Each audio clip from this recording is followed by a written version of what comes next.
Hello everyone and welcome back for another episode of Indie Impressions. My name is Nick and today we're going to be checking out something very cool that I think you're all going to like quite a bit. We're going to be looking at a preview/prototype version of a game called Bokida, and the best way to get an idea of what this is about is picture the free-roam nature of something like Proteus, cross that with the sculptability of a game like Tiny and Big, and then throw in the aesthetic of Antichamber, and I think you'll be at least in the right ballpark of what to expect from this one. It's a first-person sandbox creative adventure with not really any particular guiding narrative as far as I can tell. Essentially, it's going to revolve around what we want to get out of it. And here we are in the game world. I think probably another thing that you might feel evoked right as soon as you see this is maybe something like the desolation or the desolate nature of something like Shadow of the Colossus or Ico, mixed with some very cool aesthetics. I haven't really seen a lot of games that look like this. It's stark white with a whole bunch of crazy lines across everything. I guess we're sort of giving the idea of a schematic drawing, or maybe like those the lines that you might see if you were doing math, like advanced level trigonometry, or charting out the edges of typography or something like that. But essentially, what we have here is a giant sandbox that we can explore at our leisure, and essentially we just build and play with stuff as much as we want. Now, I'm going to assume probably the goal for most people, as soon as they start this out, would be to proceed towards these obelisks that we can see off in the distance. There's one there, there's one there, there's one way out there. There's a little like Colosseum-looking structure over in the distance. I'm not even sure if we can get over that far, but I believe all of these structures we can get to eventually, even if it takes a little bit of creative platforming. So you'll probably wonder, how on earth are we supposed to get up to something like that, which is way off the ground with a bunch of platforms to get up there? Well, we can only jump this high, right? So you'll see as I mouse over the ground, essentially we can create structures in any form that we see fit. So we can actually just grab and extend lines with this build tool, which you'll see is on our number 1 on our keyboard. And you'll, of course, notice there's also a cut, push, and a clean tool, so we're going to try all those out first thing before we really get too far into things by building a tower here, just to see what that's going to mean for us in terms of gameplay. There isn't any fall damage as far as I know, so I think we're fine to pretty much just go crazy with this. So we've built a little structure here, and if we wanted, we could actually extend this out in any direction as far as we want. Now the question is, will gravity take over if I keep building it over here so the center of mass is now way out, and would probably normally knock something like this over. Looks like right now it's just going to keep extending, so we could actually use that sort of like a staircase if we wanted to. But I think probably more interesting than using it like a staircase would be to actually use our cut tool and see what that looks like when gravity comes into play. So as you might expect, we can snap those blocks apart on any axis we see fit. We can use our mouse wheel to turn this cutting tool around, and we can actually just experiment with that. The longer we hold this, the longer the cutting line forms. And it does not have any particular granular edges that it needs to adhere to. It will cut along any axis you see fit. So if you want to cut it like that, you can cut it like that. And if you want to push those around to see what kind of havoc you've created, you're free to do that as well. And when you push these, they actually seem to change color to yellow from red. You can, of course, create a situation where you've actually sort of overloaded the CPU with too many blocks on the screen, so you do want to be careful if you start cutting things up unless you have a super powerful computer, which mine's not bad, but I assume you could probably do a lot better, at least nowadays, with those things like those freaking Titan graphics cards out there. I don't have that. I'm running off a Radeon, what is it, a 5850, I think it is? So it's a few generations behind. Anyway, I don't mean to get off on too much of a tangent here. I just want to clean up some of those blocks and show you basically what these tools can do. So we can use these in any way we want. Build towers, cut them apart, make series of crazy block patterns that we've sliced into little edges and bits. And it's quite a bit of fun, actually, just playing with this little tool set. But then when you add the element of the fact that we can now platform around and look for basically creating our own goals however we see fit, definitely a lot to do and see here. So I'm going to try and clean up as much of this as possible by holding down for an area of effect clean as large as I can get it. Should hopefully encapsulate pretty much everything we've created so far, because I want to keep the polys as low as possible. Alright, there we are. So we're pretty much back to a blank slate. So far the only obelisk that I've explored around to check out would be the one over here. So we're going to check that out again just so I have a little bit of a frame of reference. We'll take that to its conclusion, and then you should have a good idea of what to expect from this. As far as I know, this is completely free to distribute. I'm not 100% sure, though, if it will always stay that way, so there is a chance that what might be linked in the description of this video might not be permanent.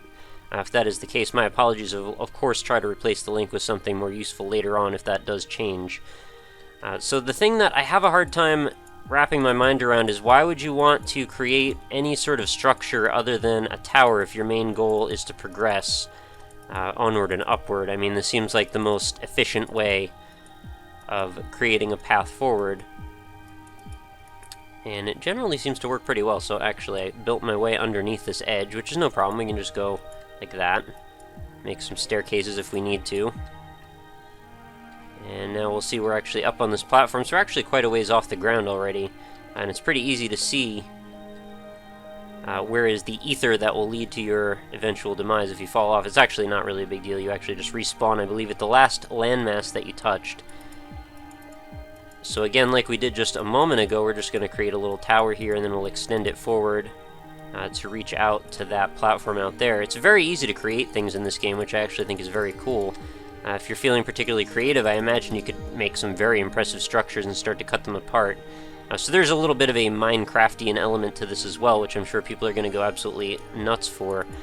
Hopefully for and not against, because I know there is a tendency to, whenever I show off a game that has a creative sandboxy element, the tendency seems to be to proclaim that Minecraft did that idea first. That's not what we're here to do. Let's not be so pessimistic. Let's be more constructive than that. This is a very different experience, and a very stimulating one, I should say. Minecraft, not that it isn't stimulating, but this is definitely a little bit more artistic, at least on the whole. I'm not sure. I'm sure you could probably make an argument for Minecraft to be quite artistic as well. In fact, I do think it's a very pretty game, so don't get me wrong. I'm not saying it's not. Just in terms of general look, I think this is very, very pretty, very refined, and a little bit different from something you might usually see. So this is the comparison to Antechamber, as you probably would imagine. Now, I don't know what I can do with these obelisks once I get to them. Can I cut them down? Is that an option? Doesn't appear to be that that's the case. Let's try and build our way to the top of one, just to see if there's anything we can do with it once we get up to the limits of that structure.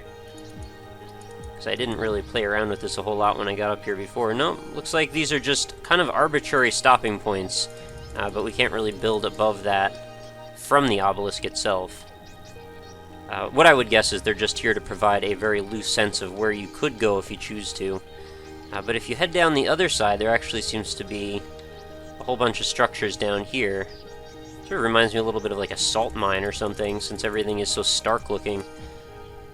Just make our way across. And I do really like that there's these bright colors on the blocks that you create, as opposed to the very white, bland, but yet, you know, sort of porcelain-looking shades that are already available on the landscape. So it makes it very obvious the places that you've already explored. And by the way, you can just actually usually click and drag a path if you just want to proceed forward in the direction of the landscape there. So I could actually sort of Silver Surfer my way across this gap if I really wanted to, although that is a little bit boring to do. And then we'll turn around and take a look at what that looks like afterward when I jump off the other side.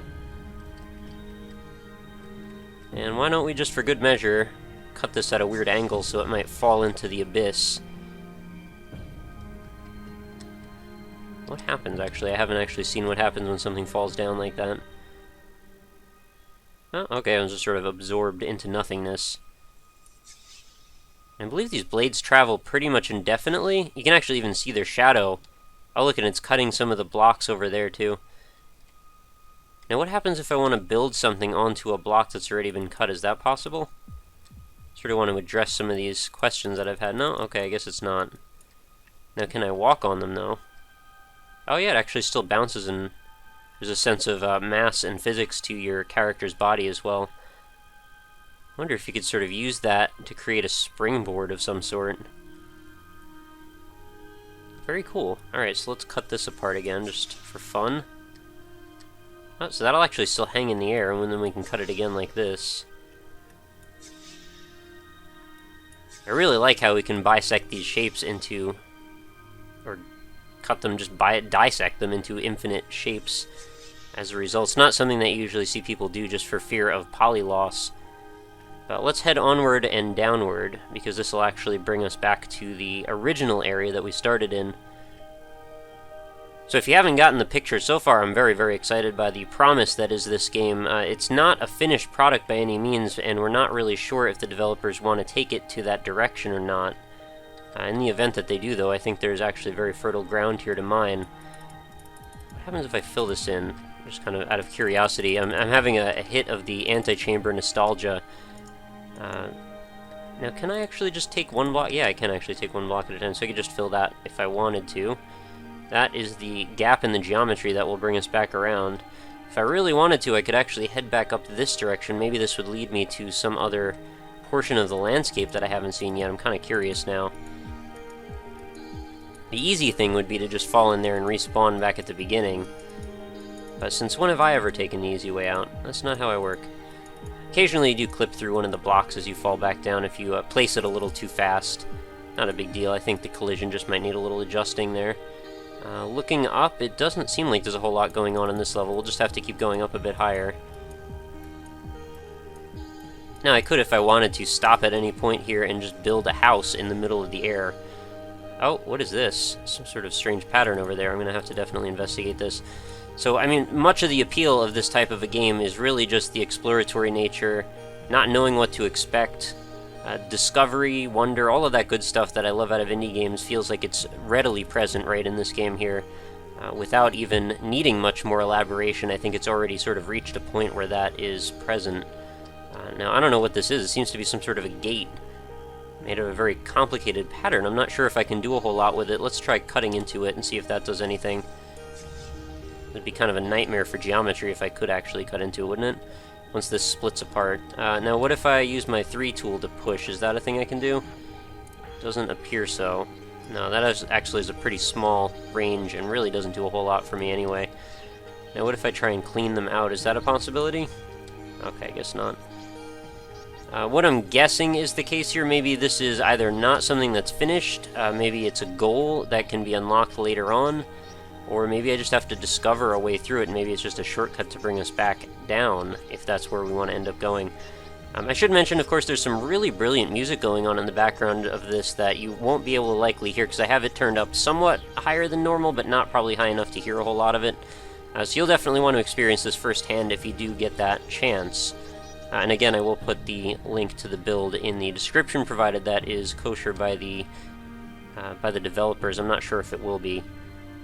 So there's a little bit of a roundabout way that I came upon this. I actually had this emailed to me by a viewer, and I'm very, very grateful that they sent it to me because it's very, very cool. But I didn't actually get to speak to the developers firsthand, so if it turns out that I can't actually share this with you, then sorry, I might have to do something about this later. Regardless, I did want to show it to you one way or the other, because it is really interesting and different. I would like a little bit more interactivity with some of the landscape, though it does seem a little bit static in some respects. Although, again, I do acknowledge the fact that if they let you cut into all of the landscape, this whole thing is going to fall apart in about 5 seconds, and then the whole thing's just going to crash. Because the temptation would be to just start cutting apart all of the landscape as fast as possible. I do want to see if this will reach all the way down there if I aim it up. If it does actually reach it, you'll see it turn red off in the distance. Provided my aim is true, we'll see if that is the case as well. I'm gonna guess I just didn't hit it, but it's kind of hard to say. Alright, never mind. That was just an experiment. So let's try one more of these obelisks, and then from there I will leave it to you guys to explore the rest. It looks very mysterious over in that direction as well. But this one looks like it's got some pre-built platforming challenges to check out, and you know how big of a fan I am of that. I actually really do like first-person platforming for some reason. I'm not sure how I came upon that as a thing that I like, but it's true. So there seems to be a couple of yellow blocks over here. I'm kind of wondering how they got here, unless it's some sort of a glitch, because I don't believe that I'd blown any blocks over in this direction. It's very, very far away from our origin point. The other thing this is reminding me a little bit of is Zenith. Just in the terms of scale and scope of what's going on here, this landscape is incredibly large, to a degree that you don't normally see with this type of thing. Usually, kind of have to obfuscate some of these bits of geometry just so they don't end up running too much on the CPU. But this developer has not only figured out a way to do that, but also doesn't even mind if you create your own polygons and set things up and then cut them apart into infinite little bits. And then there's also shadows coming off of everything as well, so there is a lot going on processor-wise, and this is actually being run right in Unity in a web browser, so props to these guys. They know what they're doing. I was looking to see if there was an easy way to get up onto that platform. It looks like I might have to build my way up a little bit, which is not really a problem. I just need to get a foothold. Also getting a little bit of a vibe of Against the Wall. If you haven't checked that one out, also do check that as well. A very cool first-person puzzle platformer, I guess is the best way to describe it, where you're essentially ascending this infinite wall that's generated out of blocks that are of all different shapes and sizes that the player can actually pull out to use as platforms. So you essentially have to find your way up a sheer wall rock face made out of blocks that you can play around with. Not exactly the same by any stretch, but you know, it is definitely a similar concept, at least in some sort of an abstract sense. So we're going to be continuing our way up. I think we're not too far away from that obelisk. I'm sure if you wanted to make this into a finished product, you'd have to limit the resources available to the player in some way to turn these into effective puzzles, if that is what we wanted to do. Although I'm not sure to what degree we even want to gamify this experience, because it's quite nice, actually, as a freeform, completely casual, just build your own way to do whatever you want type of thing. Of course, if you go in that direction, you probably want to add a few more, you know, surprises and secrets and such, although I'm not sure to what degree there are or aren't secrets and surprises in this, considering I haven't come near exploring all there is to see on offer. But I just have a feeling stuff like that little chain mesh, bizarre shape curtain that we discovered, that pattern, I don't even know how to describe it, that seemed to be a gate. I probably want to see what that turns into, if that is a possibility. I can't really differentiate where the ground is here anymore. Am I over top of it? Yeah, okay, I am. Yeah, when everything is white on white, it gets a little difficult to measure exactly or gauge where ground and wall is, although there is a very subtle little cell shading thing going on with that. I have to say, this is probably one of the nicest looking games I've ever seen in Unity.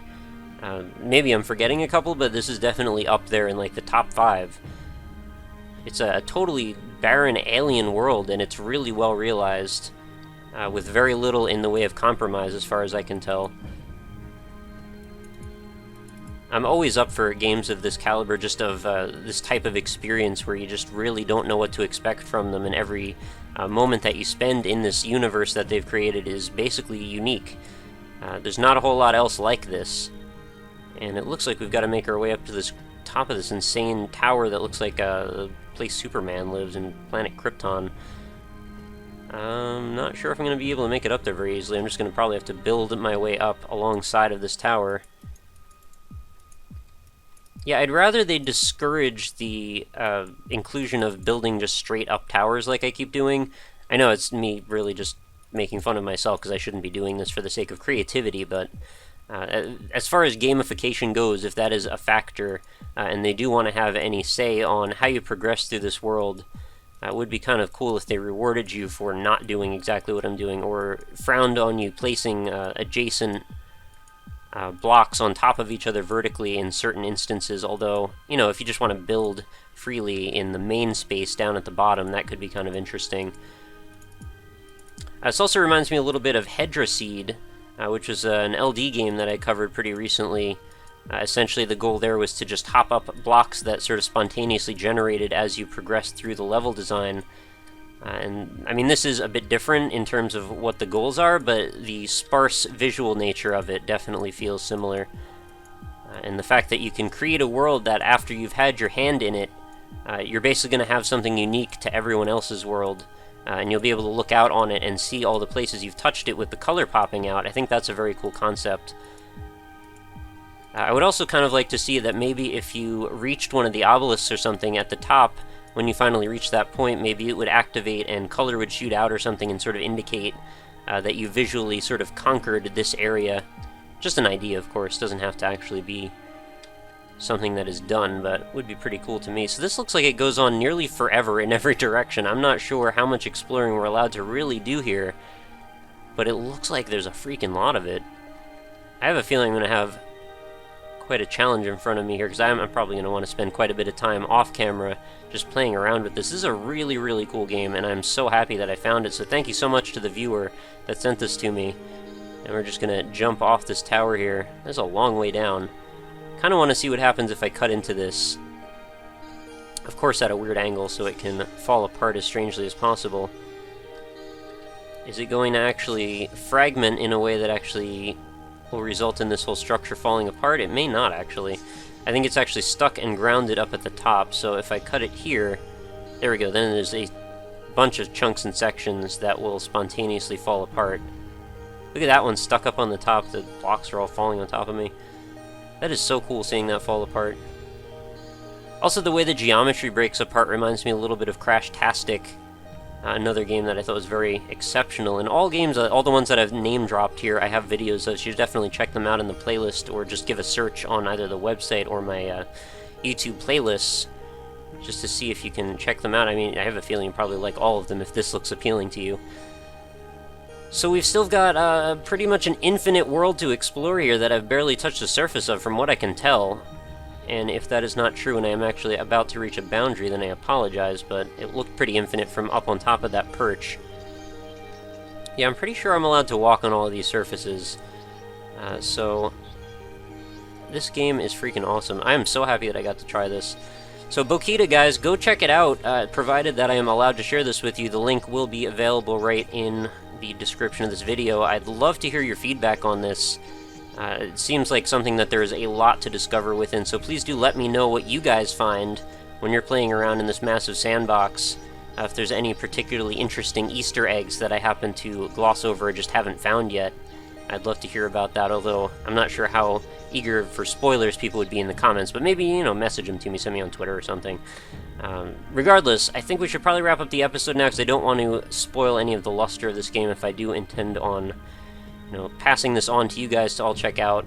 So if you want to visit this one, like I said, description will have the link for you. Other things, though, if you want to check out my website, I do have a website that's full of old episodes in this series.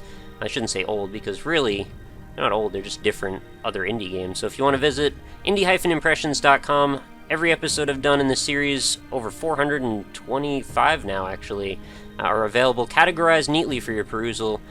You can check them out, you can see them sorted by tags, sorted by distribution method. You can check out the free ones, the surreal ones, the horror ones, whatever you got that you're interested in. There will be lots to watch over at indie-impressions.com. I also have a Facebook page, facebook.com/indieimpressions. If you'd like to leave a like over there, just takes a second, helps me out quite a bit. I would appreciate it if you don't mind, but that's just if you use Facebook, of course, no obligation. Other than that, I've also got at RockLeeSmile on Twitter. If you want to get in contact with me, that's probably the quickest way to start a discussion. I tweet many times a day about indie-related stuff, gaming industry-related stuff, just personal stuff. So if you want to follow me over there, that is much appreciated, and, you know, feel free to ping me for just about any reason. Like I said, on there pretty much all the time. Also, if you're an indie developer and you'd like to get in contact with me about the possibility of showing off your game on the show, or if you're just a viewer and you have a suggestion, quickest way to reach me for that is send me an email over at the contact form at indie-impressions.com, and that's one way to start that discussion. Of course, you know, I don't mind if you send me a message via YouTube or Twitter or what have you. That's all fine as well. But that is going to do it for another episode, guys. Thank you so much for watching. I hope you enjoyed this one as much as I enjoyed playing it. Please do let me know your opinions in the comments below. And of course, continue to leave me any support that you can. I do value every bit of it. If you want to help me out or help the show out, the best thing you can possibly do is just tell a friend about it. Word of mouth is still the best way for me to get people finding out about what's going on here. A different indie game every single day without exception. I try to focus on artistic, surreal, creative ones. Stuff just like this is exactly what I'm after. So if you know one that I don't know of, please do let me know. I do welcome any suggestions. So that is it, guys. I've said this like 3 times now. I don't know why I can't finish this episode. But thank you for watching. I hope you have a lovely night. And please do come back tomorrow for another awesome indie game. Talk to you later.